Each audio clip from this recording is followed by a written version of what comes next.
राजे आज श्री सुखदेव जी महाराज कहते हैं कि राजन परीक्षित, पूतना ने एक हाथ का घूंघट लगाया, घूंघट लगा के चलती है। नंद बाबा जी का आगमन होता है, मथुरा की ओर को कर देने के लिए आते हैं। जो छोटे छोटे जो राजा होते हैं ना, वो बड़े राजाओं को टैक्स देते हैं, कर देते हैं। आज नंद बाबा कर देने के लिए जाते हैं। और जैसे ही मथुरा से पूतना का आगमन ब्रज की ओर होता है और नंद बाबा जी का आगमन गोकुल से मथुरा की ओर को होता है। आज श्री सुखदेव जी महाराज कहते हैं, महाराज परीक्षित, नंद बाबा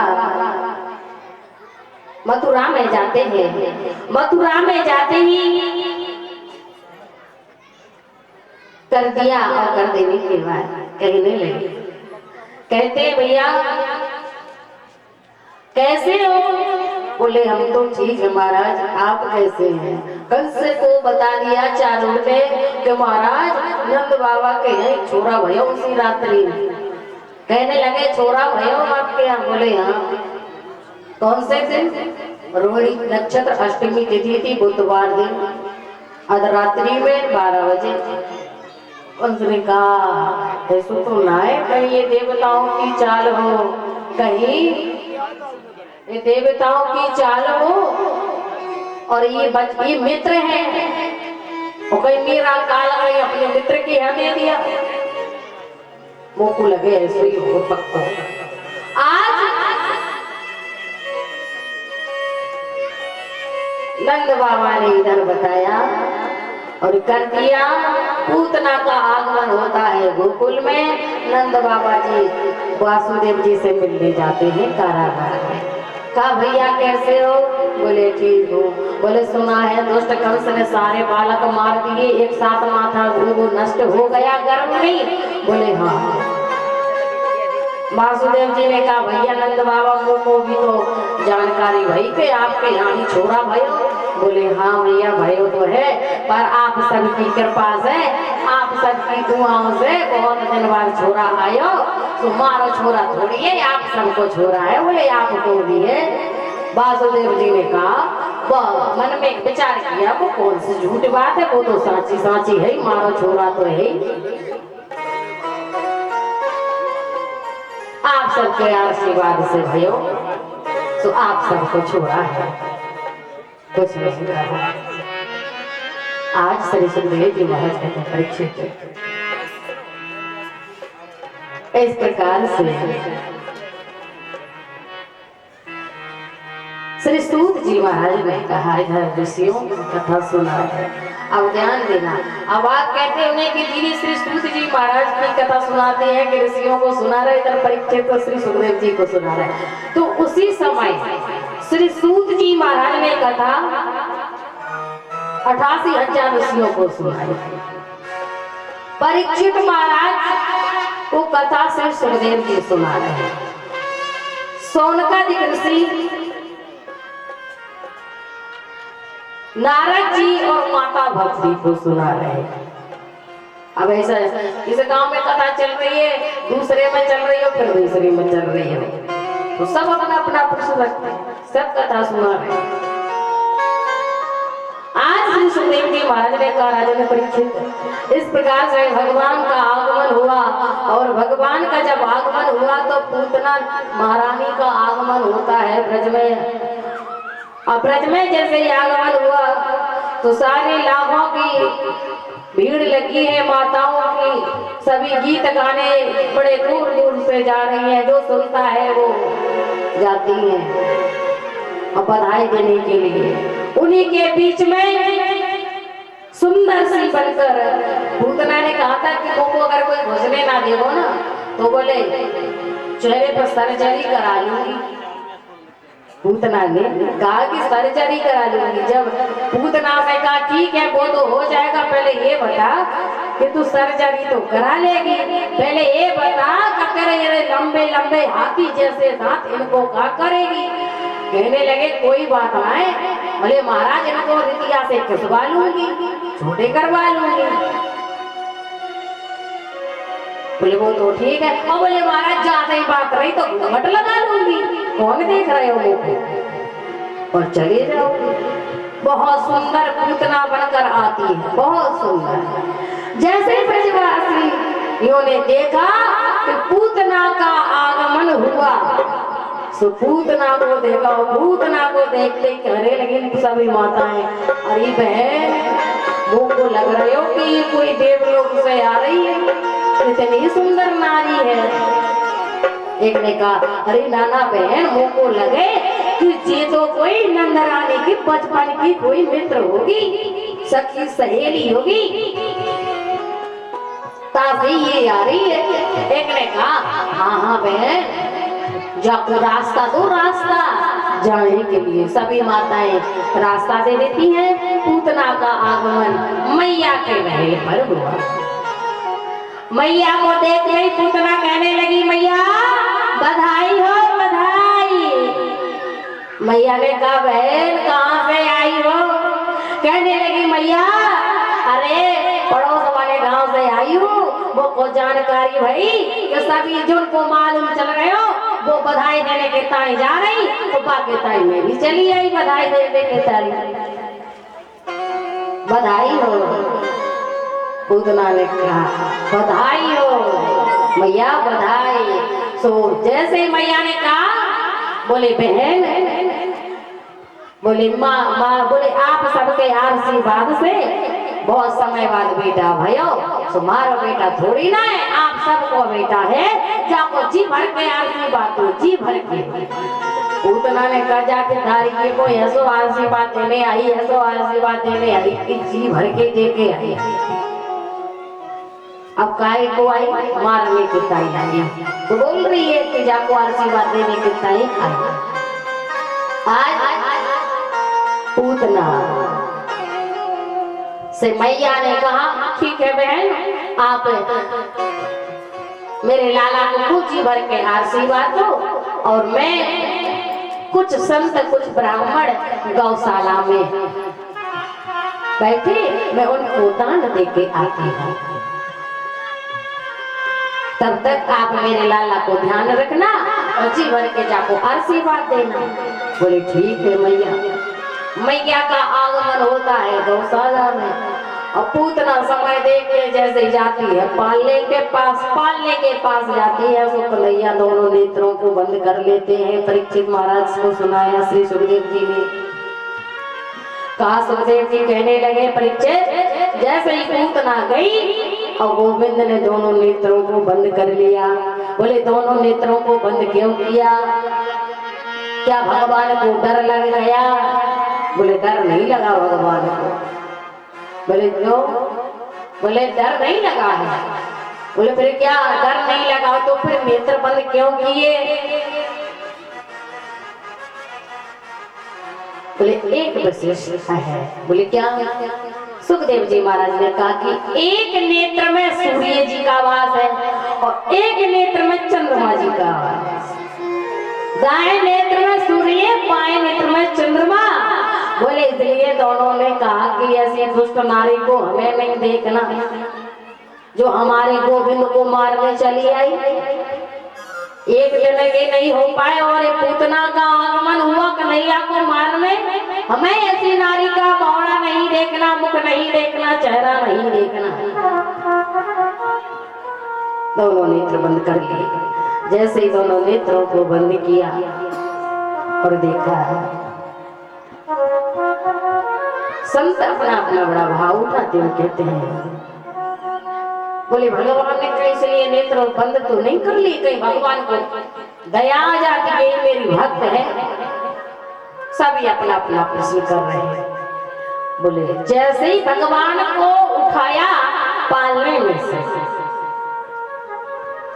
और भगवान को उठाती है, और जैसे ही उठाया तो भगवान चिंतन करने लगे, भगवान शिव को बुलाने लगे, भगवान शिव को बुलाने लगे। और भगवान शिव को बुलाते हैं, कहते हैं प्रभु जब समुद्र मंथन किया था ना तब हलाल विष निकला था कि जो निकलते इस सृष्टि में आग लगने लगी थी, तो वो विष को ग्रहण आपने किया था और कोई नहीं था करने वाला। इसलिए प्रभु एक बार और आए, हमें तो जहर पीने की आदत नहीं है, अब आपको तो जहर पीने की आदत पड़ गई है, तो प्रभु आप जहर पीना और हम अमृत पान करेंगे, हम दूध पान करेंगे। इसलिए आप आए और हमारे कंठ में, हमारे हृदय में बैठ जाए, तो आप जहर पीते जाना, हम अमृत पान पिएंगे। अब ऐसा कोई होगा कि खुद माल खाए और दूसरे को कुछ और देखा नहीं। आज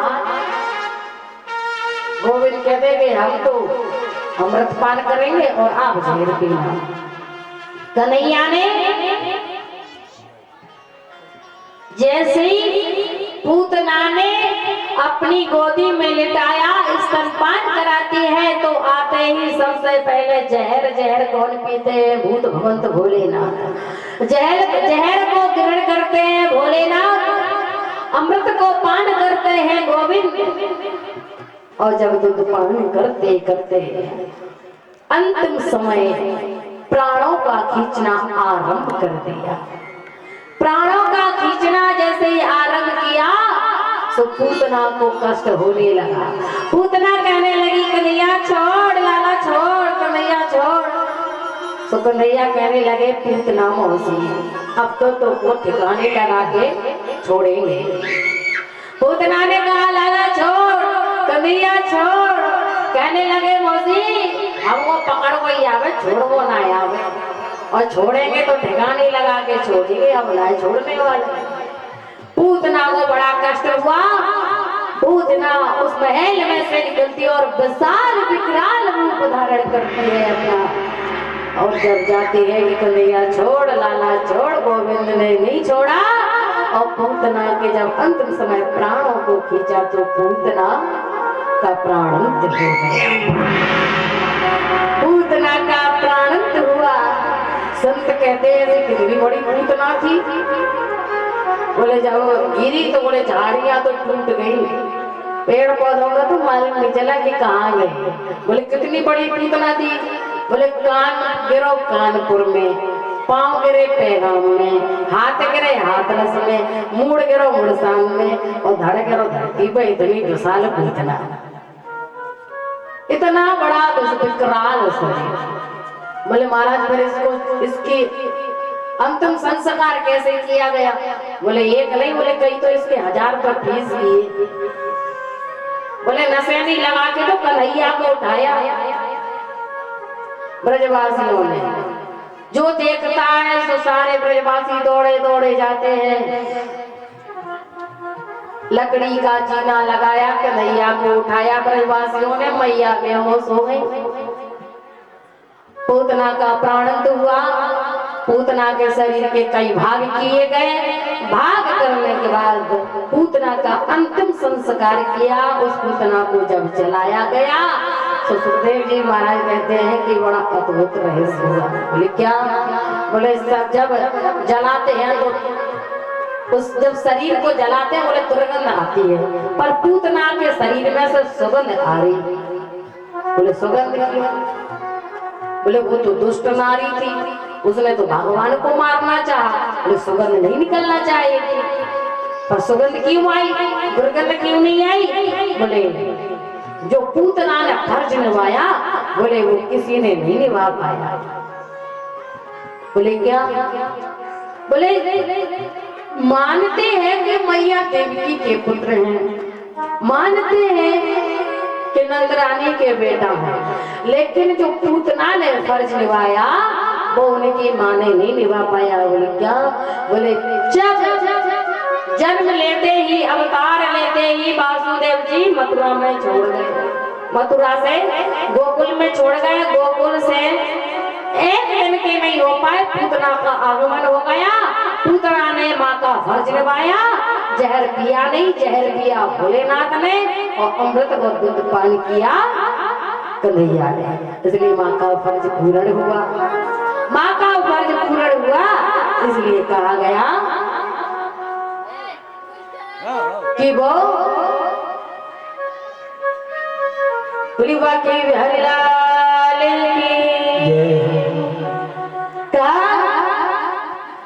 इसलिए माँ का फर्ज निभाया। जिस सुगंध निकली उसके शरीर में से दुर्गंध नहीं निकलती।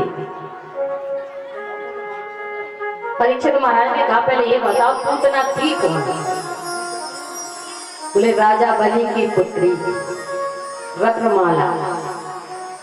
जब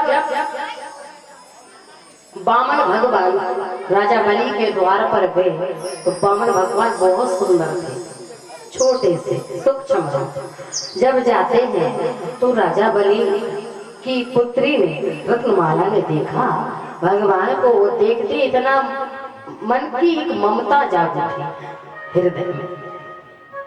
मन किया कहीं छोटा सा मेरा बालक होता तो मैं इसे अपनी गोदी में बिठा करके अपने स्तनों के द्वारा इसे अपना दूध पान करा सकती। भगवान बामन ने कहा तथास्तु। सब कुछ छीन लिया।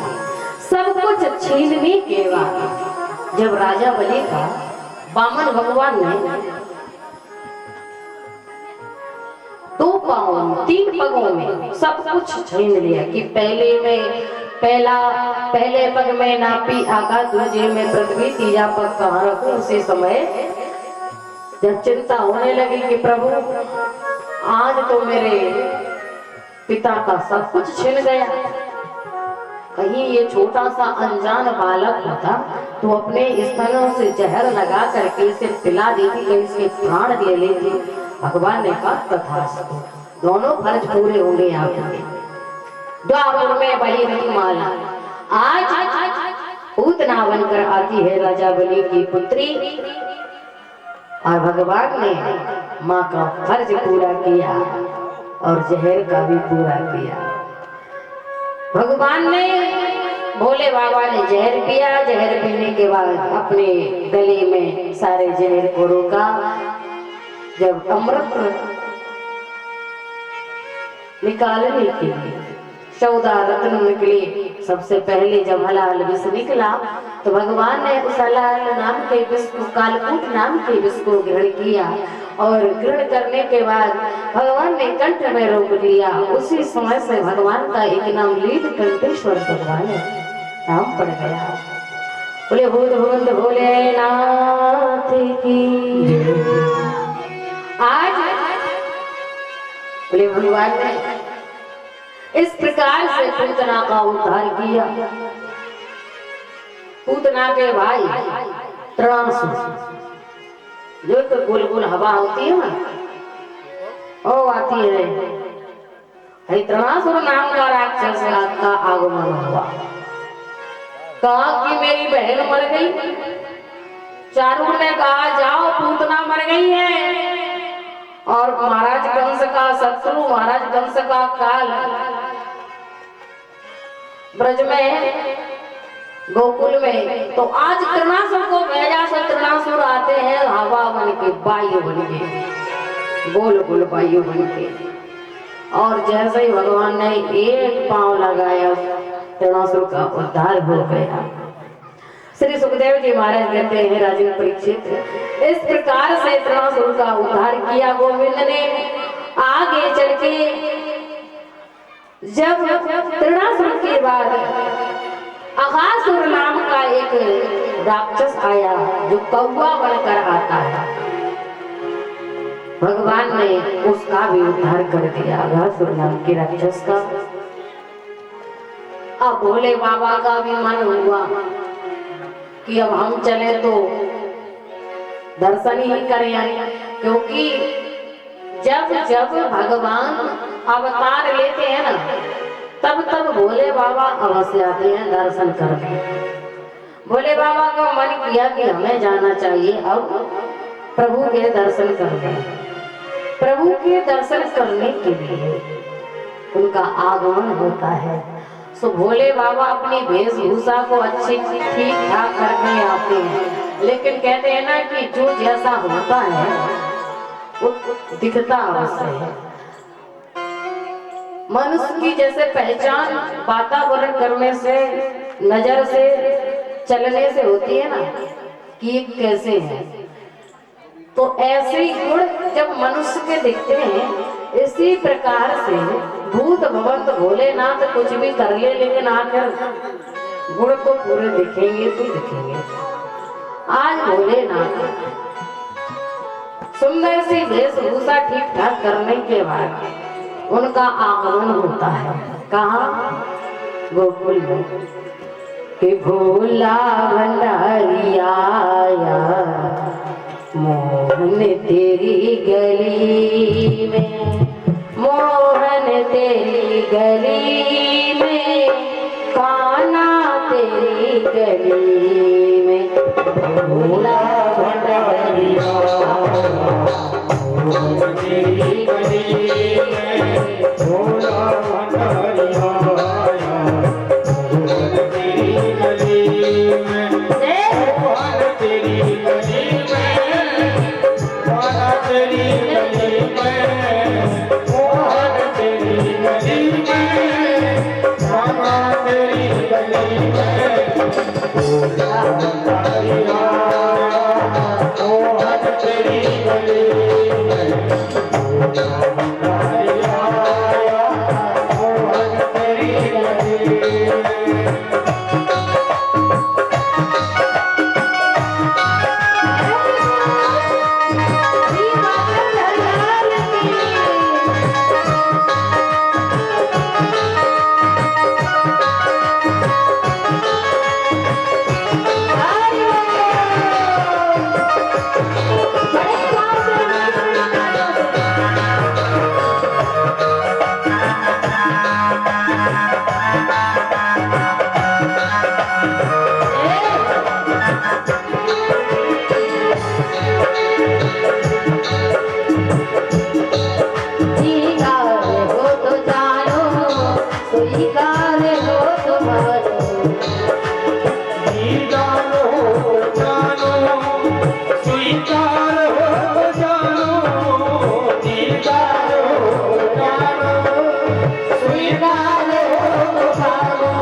प्यारे लाल की जय।